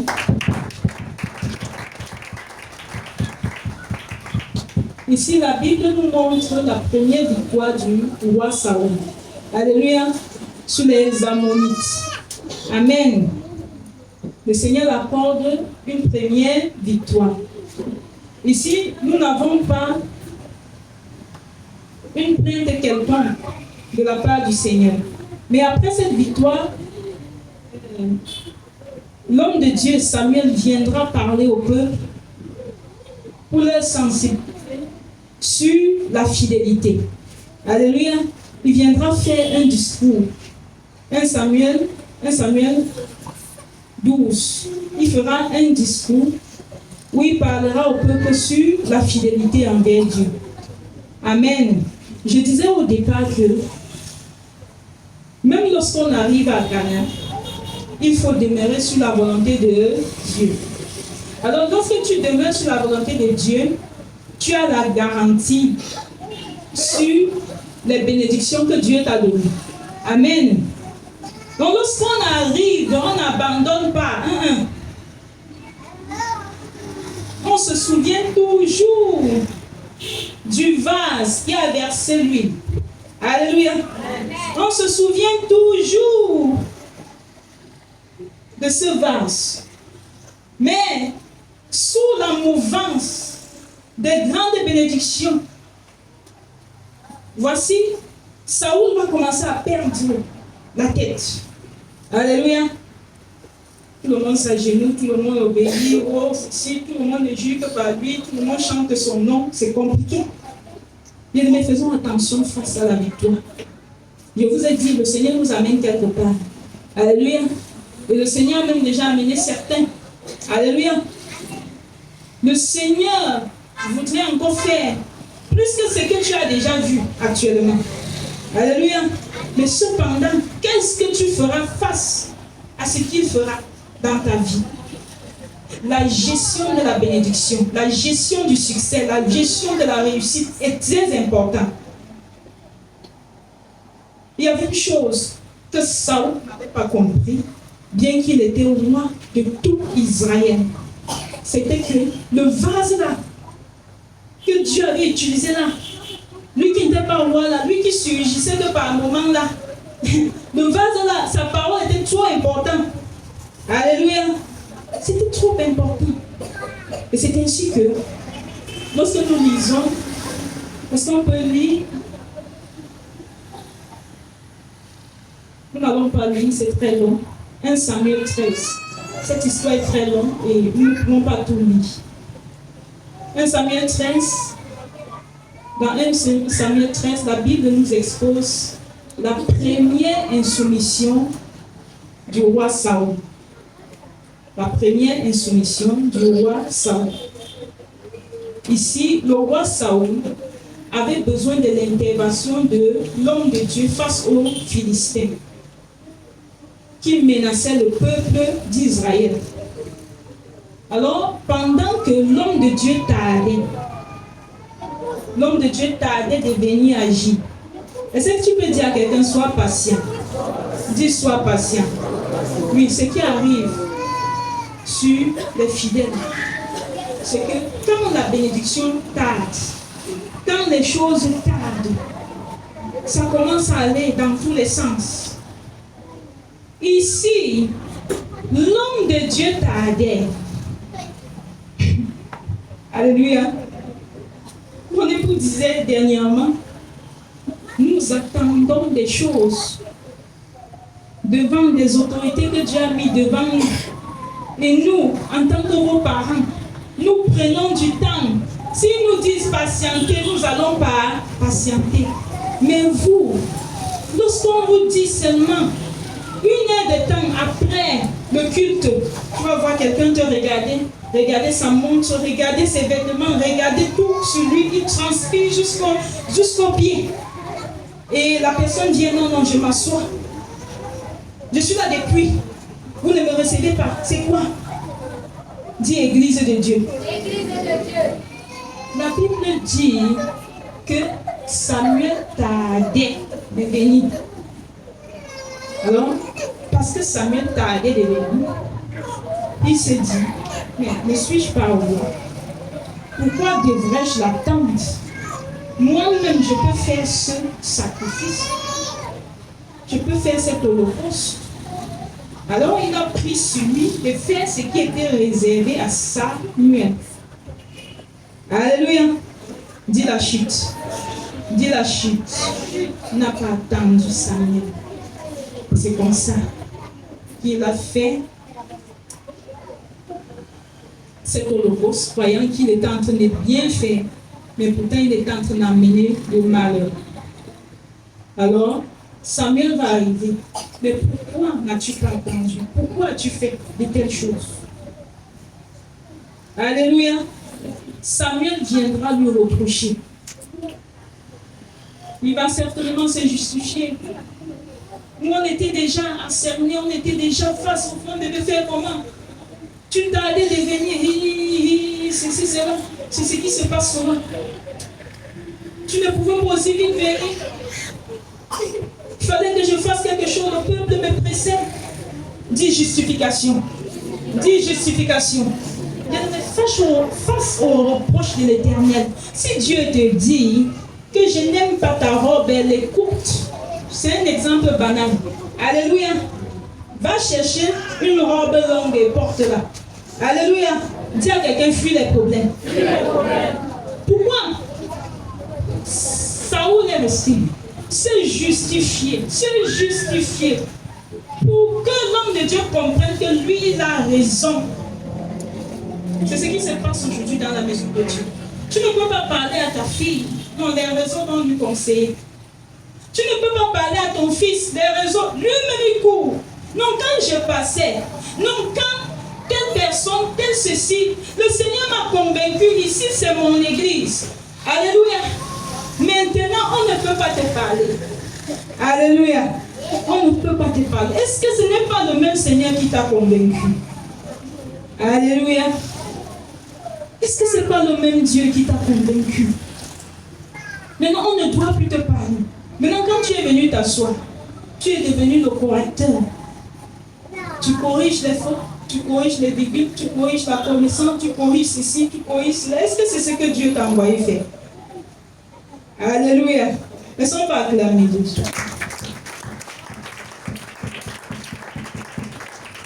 Dis justification. Dis justification. Il trouve toujours. Alors le Seigneur va parler avec Samuel. Il va lui dire que le Seigneur va apporter ton règne. La bénédiction que tu as reçue là ne durera pas. Face au reproche, Dieu commence déjà à lui dire ça ne va pas durer. Mais il n'a pas encore pris la décision finale. Est-ce que quelqu'un peut dire il y a encore? Dis il y a encore la grâce. Dis Dieu peut encore faire. Dieu n'a pas encore tout arrêté. Dis Dieu n'a pas encore tout arrêté.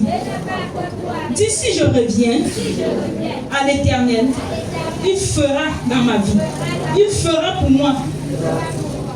Mais j'aimerais te dire que Dieu n'a pas encore arrêté dans ta vie. Et s'il donne ce message, c'est parce qu'il veut encore revenir. Amen. C'est une interpellation. Il ne veut pas encore frapper. Amen. Bien-aimé, mais est-ce que notre bien-aimé Saoul a compris que Dieu l'interpellait et que par sa repentance, quelque chose pouvait se produire? Alléluia. Mais il n'a pas compris. Lorsque nous lisons 1 Samuel 13, versets 8 à 13, est-ce que nous pouvons lire rapidement? Lisons 1 Samuel 13, verset 8 à 13. 1 Samuel 13, verset 8 à 13. Il attendit 7 jours, selon le terme fixé par Samuel. Mais Samuel n'arrivait pas à Gilgal, et le peuple se dispersait loin de Saül. Alors Saül dit, amenez-moi l'holocauste et les sacrifices d'action de grâce, et il offrit l'holocauste. Comme il achevait d'offrir l'holocauste, voici, Samuel arriva, et Saül sortit au-devant de lui pour le saluer. Non, ce n'est pas notre texte. Alléluia. Je suis désolée. Nous allons plutôt lire 1 Samuel 15, verset 22 à 28. Ici, ce texte nous parle de la seconde désobéissance ou encore insoumission de Saoul. 1 Samuel 15, verset 22. Avant de le lire, pourquoi est-ce que il y a une seconde insoumission? Qu'est-ce que le Seigneur demandait à Saoul et que Saoul n'a pas respecté?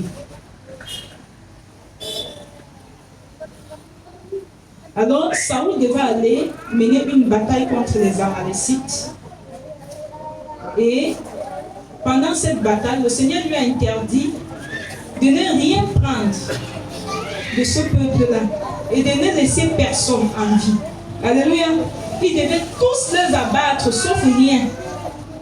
Alors, c'est la consigne que Dieu lui a travers son serviteur Samuel. Alors, Saoul va aller en bataille. Il va avoir la victoire sur ses ennemis. Mais la consigne que Dieu lui a donnée au travers son serviteur, ne laisse personne. Ce peuple-là représentait la souillure. Alléluia. Et Dieu ne voulait pas qu'il laisse une souillure encore vivante, une souillure. Et qu'il laisse un de leurs biens encore sur la terre. Dieu voulait qu'il détruise tout cela. Alors, quand il s'en va, il va laisser le roi à garde. Il va épargner le bétail. Il va garder beaucoup de choses. Beaucoup de choses. Et il se justifie. Il se justifie. Je crois que la justification, c'est 1 Samuel 15, verset 9, où il se justifie qu'il voulait offrir cela à l'Éternel. Il a laissé cela parce qu'il voulait offrir cela à l'Éternel. J'aimerais te dire, il y a beaucoup de choses qui sortent pendant les enseignements, pendant les prédications. Mais qu'est-ce que tu fais des choses que Dieu te demande de laisser? Alléluia. Beaucoup de choses Dieu te demande, laisse, abandonne. Mais qu'est-ce que tu fais de cela? Dieu te dit, laisse ceci, tu te justifies. Non, ceci, je vais faire, je peux encore garder, je vais faire comme ça avec. Dieu dit, laisse l'autre ceci. Tu dis, non, je vais faire comme ça avec. Je ne peux pas quand même laisser ceci-là. Non. C'est ce qu'il disait. Non, Agar, c'est un roi. J'ai trouvé qu'il est trop sympa, il est gentil. Bien-aimé, combien de personnes Dieu t'a dit, sépare-toi d'elle. Sépare-toi de ceci. Sépare-toi de cela. Mais toi, tu es resté accroché. Tu as dit, non, ces personnes-là, ce sont eux qui ont. C'est ceci. Non, je ne peux même pas les toucher. C'est injuste. Tu as trouvé même que Dieu est injuste. Non, je ne peux pas ceci. Je ne peux pas. Non, l'autre ceci. Et nous en sommes comme ça. Nous avons les enfants qui connaissent nos parler et nous disent comment les choses sont précieuses. Alléluia. Non, je ne peux pas. Ceci, c'est comme ça. On va te raconter l'histoire de ça. Donc, c'était ça, Saoul. C'était ça, Saoul. Il ne connaissait pas se débarrasser de la souillure. Et lorsque nous vivons, nous regardons notre passage de 1 Samuel 15, verset 22 à 28. Le Seigneur sera obligé de prendre une décision fatale dans sa vie. Bien-aimés, j'aimerais vous dire que Samuel, je vais dire Saoul, il n'avait pas un esprit repentant. Il n'avait pas un cœur repentant. C'était quelqu'un qui passait le temps à se justifier. Est-ce que nous pouvons lire notre texte? 1 Samuel 15, verset 22 à 28. Samuel dit, l'Éternel trouve-t-il du plaisir dans les holocaustes et les sacrifices, comme dans l'obéissance à la voix de l'Éternel? Voici, l'obéissance vaut mieux que les sacrifices, et l'observation de sa parole vaut mieux que la graisse des béliers. Car la désobéissance est aussi coupable que la divination, et la résistance ne l'est pas moins que l'idolâtrie et les téraphins. Puisque tu as rejeté la parole de l'Éternel, il te rejette aussi comme roi. Alors Saül dit à Samuel, j'ai péché, car j'ai transgressé l'ordre de l'Éternel, et je n'ai pas obéi à tes paroles. Je craignais le peuple, et j'ai écouté sa voix. Alléluia. Je craignais qui? Je craignais qui? Oui. Ceux qui sont dans la justification ne craignent jamais Dieu. Ils craignent l'entourage. Qu'est-ce que mon frère va dire de ce qu'on avait posé? Qu'est-ce que celui-là va dire? Je craignais le peuple. Le Seigneur veut qu'il le craigne, mais lui, pas craindre qui? Le peuple. Pourquoi? Parce que le peuple l'adore, parce que le peuple le vénère, parce que le peuple lui donne les honneurs. Il ne veut pas perdre ses honneurs. Alléluia. Alléluia. Mais celui qui voudra perdre ses honneurs pour Dieu gagnera encore et encore. Alléluia. Mais il ne savait pas que c'est Dieu qui a abaissé, qui a soumis le peuple à lui. Alléluia. C'est ce qu'il ignorait. Lui, il a commencé à craindre le peuple. Dieu veut que nous puissions le craindre. Dieu veut que nous puissions le craindre. Première caractéristique d'une personne qui ne craint pas Dieu, c'est quelqu'un qui n'a aucun respect pour l'homme de Dieu. Alléluia. Une personne qui n'a aucun respect pour l'homme de Dieu, pour celui qui le nourrit spirituellement, ne craint pas Dieu. Est-ce que quelqu'un comprend? Oui, il ne craint pas Dieu. Je craignais le peuple. Et le Seigneur qualifie la désobéissance. C'est identique à la sorcellerie, la divination. Le Seigneur dit qu'il préfère l'obéissance au sacrifice. Alléluia. Il y a des personnes, quand tu leur dis monte, elle ne montera jamais. Mais cependant, si c'est pour travailler, si c'est pour cirer des choses, si c'est pour faire cela, non, la personne va faire sans faute. Alléluia. Mais ce que tu veux que la personne fasse, la personne ne fait pas. C'est comme ça aussi que nous sommes devant Dieu.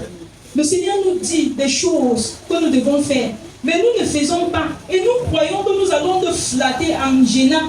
Nous allons le flatter en donnant beaucoup d'argent. Nous allons le flatter en faisant des sacrifices, en faisant ceci, pour qu'il oublie ce qu'il nous a demandé. Dis Dieu n'oublie pas. Dis Dieu n'oublie pas. Ce qu'il t'a donné, ce qu'il t'a demandé demeure. Alléluia. Il y a une chose que Dieu attend de toi, c'est ce qu'il veut. Quand tu as fait la chose là, il trouve que tu es soumise. Il trouve que tu as un bon cœur. Il trouve que tu es une personne de bien. Il t'appelle ma servante. Il t'appelle mon serviteur. Pas parce que tu es parfait, mais parce que tu as la capacité de faire sa volonté lorsque tu la connais. Alléluia. Alléluia. C'est ça. Mais malheureusement, Saül n'avait pas cette capacité. Regardez alors que Saül se repart. C'est quand la sentence est tombée sur Saül qu'il commence la repentance. Est-ce qu'on peut continuer la lecture? Alors Saül dit à Samuel, j'ai péché, car j'ai transgressé l'ordre de l'Éternel, et je n'ai pas obéi à tes paroles. Je craignais le peuple et j'ai écouté sa voix. Maintenant, je te prie, pardonne mon péché, reviens avec moi, et je me prosternerai devant l'Éternel. Samuel dit à Saül, je ne retournerai point avec toi, car tu as rejeté la parole de l'Éternel, et l'Éternel te rejette, afin que tu ne sois plus roi sur Israël.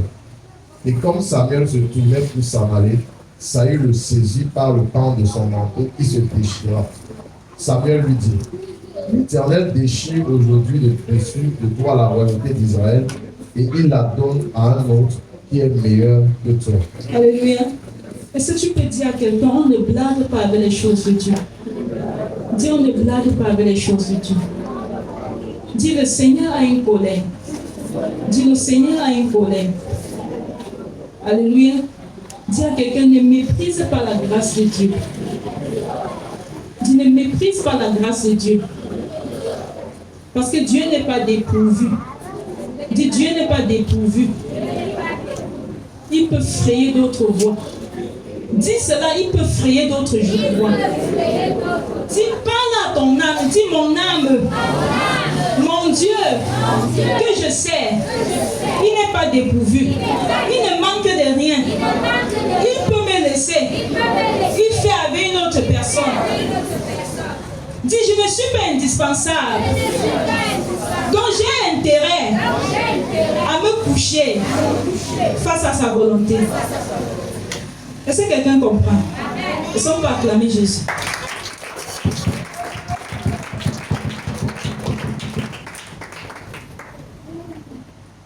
Bien-aimés, continuons la lecture. Celui qui est la force d'Israël ne ment point et ne se répand point, car il n'est pas un homme pour se repentir. Saül dit encore, j'ai péché, maintenant je te prie, Honore-moi en présence des anciens de mon peuple et en présence d'Israël. Reviens avec moi et je me prosternerai devant l'Éternel ton Dieu. Samuel retourna et suivit Saül, et Saül se prosterna devant l'Éternel. Puis Samuel dit, amenez-moi Agag, roi d'Amalek. Et Agag s'avança vers lui d'un air joyeux. Il disait, certainement l'amertume de la mort est passée. Samuel dit, de même que ton épée a privé des femmes de leurs enfants, ainsi ta mère entre les femmes sera privée d'un fils. Alléluia. Alléluia. Alléluia. Bien-aimé, la première des choses, lorsque Dieu te reproche, c'est d'abord te débarrasser de ce qui l'énerve. Alléluia. Il allait tirer les vêtements, faire ceci. Mais la première des choses était de sortir l'épée et donner la mort à Agag. De se débarrasser de toutes ces choses. Alléluia. Avant de crier là-bas, Seigneur, je ne connais plus mon sort, mais je me débarrasse d'abord. Alléluia. Qui vient faire cela? Samuel. C'est Samuel qui vient faire. C'est que Dieu, pendant qu'il pleure, Dieu voit la souillure. Alléluia. C'est comme ça que Dieu voit vos cœurs. Pendant que tu cries à chaudes larmes, Dieu voit la souillure dans ta maison. Dieu voit la souillure dedans de toi. Dieu voit la souillure autour de toi. Et puis tu es en train de pleurer. Il se demande, mais quelle repentance tu fais? Quelle repentance tu es en train de faire avec la souillure à mes côtés? Tu fais quel genre de repentance? Alléluia. Alors, comme il ne comprenait pas très bien ce que Dieu était en train de lui dire, alors Samuel va l'écarter pour prendre la souillure et se débarrasser comme Dieu le voulait. Alléluia. Quelles sont les souillures que Dieu veut depuis des mois? Il t'interpelle, laisse, abandonne, arrête ceci. Mais tu ne fais que conserver, tu ne fais que garder, tu ne fais que protéger. Quelles sont les souillures? Oui, Saoul avait ça, Agag. Il avait ça. Il pleurait jusqu'à ses habits se déchirent. Et sa repentance faisait en sorte qu'il devenait de plus en plus nu. Il perdait de plus en plus son trône et tous les biens qu'il avait. Parce qu'il faisait une fausse repentance. Alléluia. Il faisait une fausse repentance. Il faisait la repentance des bouts de lèvres. La repentance des bouts de lèvres. Le Seigneur réclame son peuple une véritable repentance avec des actions papa. Alléluia. Une véritable repentance. Une véritable repentance. Et on peut continuer le texte.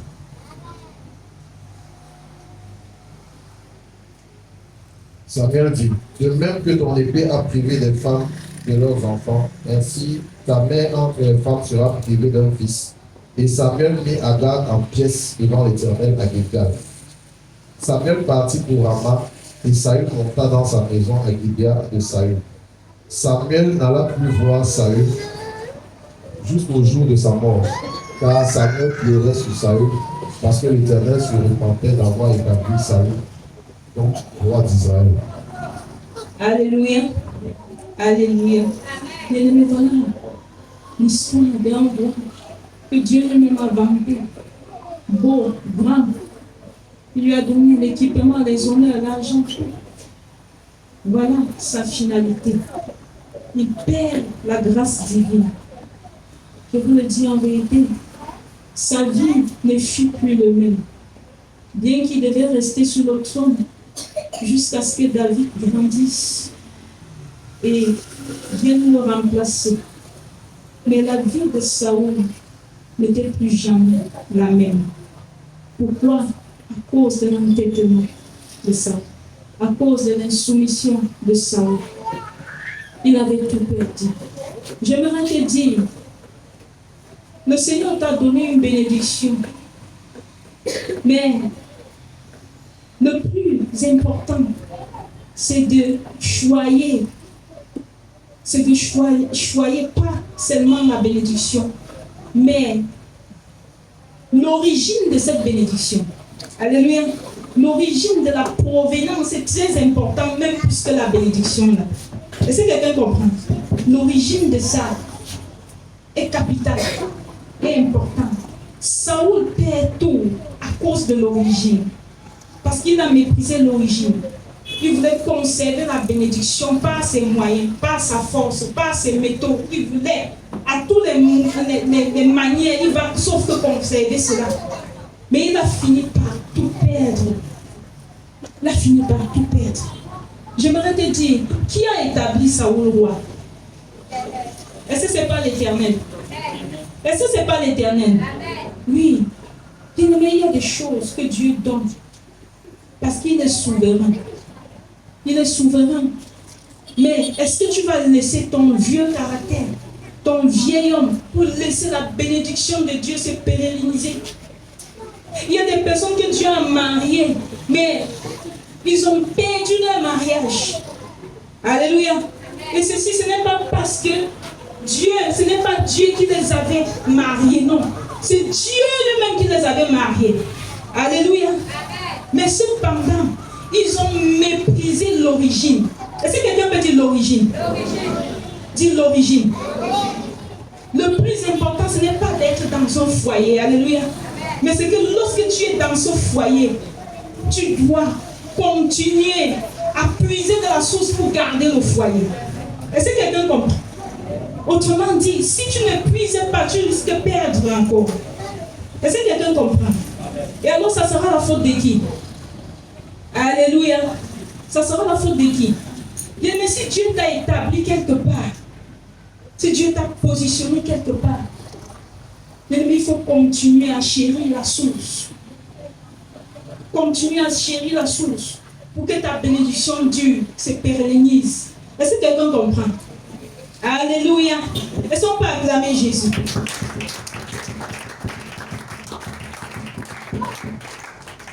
Je suis persuadée que si Saoul avait chéri la source et était resté soumis à Samuel, c'est qu'il est resté roi pour toujours. Alléluia. C'est qu'il est resté roi pour toujours. Mais hélas, Dieu a vu qu'il ne pouvait pas garder une telle chose éternellement. Il ne pouvait pas garder une telle sémence pour toujours. Une sémence rebelle, une sémence désobéissante, une sémence têtue, dure comme une pierre. Il ne pouvait pas garder une telle sémence. Dieu a mis ça de côté. Dieu a mis ça de côté. Il s'est choisi une autre sémence.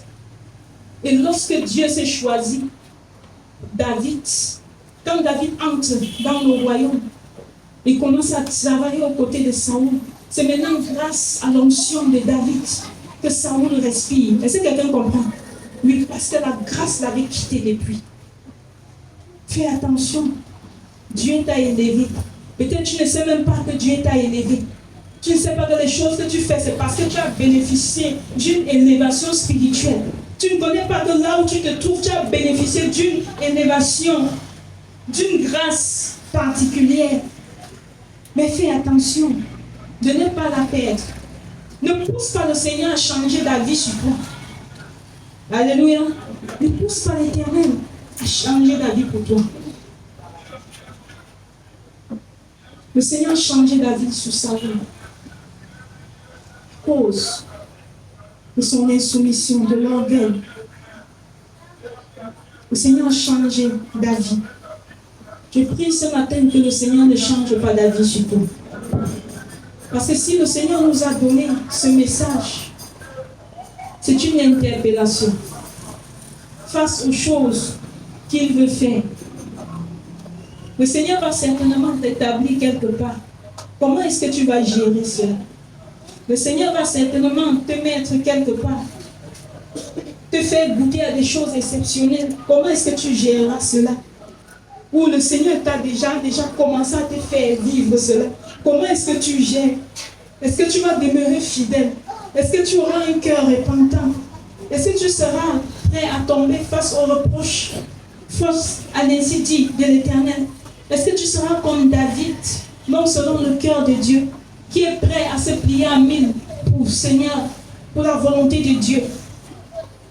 Comment est-ce que tu prends les choses? Ouvrons nos Bibles dans Jérémie 5, versets 1 à 15. C'est très long, Mais c'est une prophétie que Dieu a donnée pour ce matin. C'est une prophétie, c'est un ainsi dit de l'Éternel. Les choses. Jérémie 5. Jérémie 5, 1 à 15. Parcourez les rues de Jérusalem, regardez, informez-vous, cherchez dans les places, s'il s'y trouve un homme, s'il y en a un qui pratique la justice, qui s'attache à la vérité, et je pardonne à Jérusalem. Même quand ils disent l'Éternel est vivant, c'est faussement qu'ils jurent. L'Éternel, tes yeux n'aperçoivent pas la vérité, tu les frappes et ils ne sentent rien. Tu les consuls et ils ne veulent pas recevoir instruction. Ils prennent un visage plus dur que le roc. Ils refusent de se convertir. Alléluia.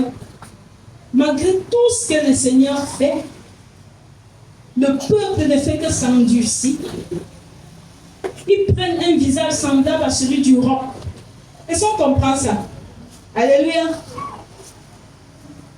Malgré tout ce qu'ils reçoivent, ça les endurcit encore davantage. Ils deviennent encore plus durs.